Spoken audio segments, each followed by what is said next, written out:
সবসময় সুন্দরকে প্রায়োরিটি দিয়ে আসি। এটা ভালো হোক কিংবা খারাপ ওইটা দেখি না। এটা সুন্দর যে লাগতেছে এটাই আমাদের কাছে ভালো লাগবে।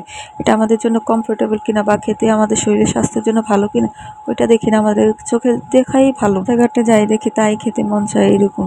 তো যাই হোক আজকে বলব কি হইছে ওইটা আরকি। আসসালামু আলাইকুম। ওয়েলকাম করছি আমার নতুন একটা ভিডিওতে রাইসা মারিয়াম পেজে থেকে। ভিডিওটা কে কোথা থেকে দেখছেন জানাবেন। তো যাই হোক এখানে রাইসা হুমায়রার প্যাম্পাস দরকার ছিল আর আমার মা টাকা দিছে কিছু টুকিটাকি বাজার করার জন্য। তো যেহেতু আমি বাইরে যাচ্ছি তার জন্য আরকি। তো আমি আর রাইসা চলে যাচ্ছি। আমি ভাবছি রাইসাকে নিব না। যেহেতু হুমায়রাকে নেই নাই রাইসাকেও নেব না। কিন্তু না রাইসা তো ঘুম থেকে ঘুমায়ই নাই ওইদিন। কারণ ও কীভাবে জানি বুঝে গেছে যে আমি বাজারে যাব। তো একটু পর আমার কাছেই বসেছিল।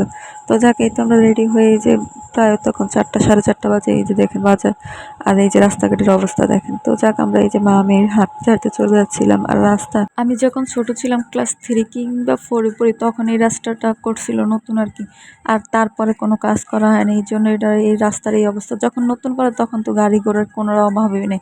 দিনটা 24 ঘন্টা গাড়ি চলাচল করতেছিল। তারপর রাস্তাটা নষ্ট হয়ে যায় তারপরে আর নতুন করে করা হয়নি। তারপরে আমরা একটা অটো নিয়ে তো আমি রাইসা চলে যাচ্ছি বাজারে আরকি। যা টুকিটাকি যা লাগবে তা নিয়ে চলে আসবো আবার বাড়িতে। তাড়াতাড়ি যেহেতু হুমায়রাকে রেখে গেছি, হুমায়রা ঘুমাচ্ছিল তার জন্য আমরা টুকিটাকি কিনে আবার চলে আসবো বাজারে।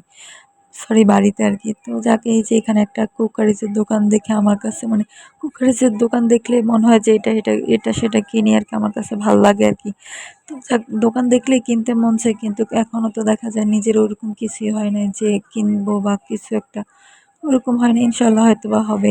যখনই হয় তোমাদের সাথে শেয়ার করবো ইনশাআল্লাহ। যাক তোমরা দোয়া করো যাতে তাড়াতাড়ি হয়। এই তো আমরা বাজারে চলে আসছি দেখতে আর ভিডিওতে এই যে আস্তে অটো চালাচ্ছে যেহেতু বাজারে একটু জ্যাম ছিল। আর ওইদিন বাজারের দিন ছিল মোটামুটি অনেক মানুষই ছিল।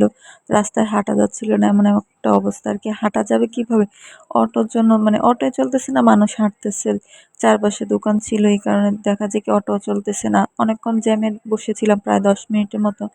তো যাক এই যে তারপর অটো থেকে নেমে দেখলাম যে এক ভ্যানওয়ালা কলা নিয়ে বসে আছে। তারপর একটা কলা মানে কলা নিয়ে নিলাম আরকি। তো যাক কলাগুলা দেখে কালারটা সুন্দর লাগতেছে, দেখেও ভাল লাগতেছে। কিন্তু দেখা যায় কি এটা তো অনেক ফরমালিন দেওয়া। তারপরও যেহেতু বাচ্চারা কলা পছন্দ করে আর বাচ্চাদের কলা খাওয়াতে হয় এইজন্য কলাটা নিলাম আরকি। তারপরে এই তো আমরা একটা বিস্কিটের দোকানে নিয়ে চলে গেলাম টুকিটাকি বিস্কিট কেনার জন্য। আর রাইসার একটা কেক মানে খায় ওই কেকটা এই দোকানে ছিল তার জন্য এই দোকানে যাওয়া আরকি। তো যাক এই তো টুকিটাকি বিস্কিট যা খাবো আমরা মানে তা নিয়ে নিচ্ছি। এখানে অনেক কিছুই পাওয়া যাচ্ছিল। আর এই তো দেখেন ওই দোকান থেকে আমি কিন্তু ক্লে কিনে দিচ্ছি। ওই দোকানে ক্লে ছিল ওইটা দিয়ে রাইসা কি বানাইছে বাসায় নিয়ে। তো মাঝখান দিয়ে আমি যেহেতু ছবিটা এড করে দিয়েছি। আর এই যে দেখেন রাইসা বারবার দেখাচ্ছিল আম্মু ওইটা নাও ওইটা নাও। মানে ওর পুরো দোকানটা পারে না ওর নিজে নিয়ে নেয়। ওর যা পছন্দ ছিল টুকিটাকি করে তাই নিতেছিল। ওকে বললাম যে আর নিও না। মানে দেখা যায় নিতে প্রায় ১,০০০ টাকার মতো বিল আসছে ওই দোকানে। তো যাক দেখতে আজকের ভিডিও এই পর্যন্ত। সবাই ভালো থাকবে, সুস্থ থাকবেন। আল্লাহ হাফেজ।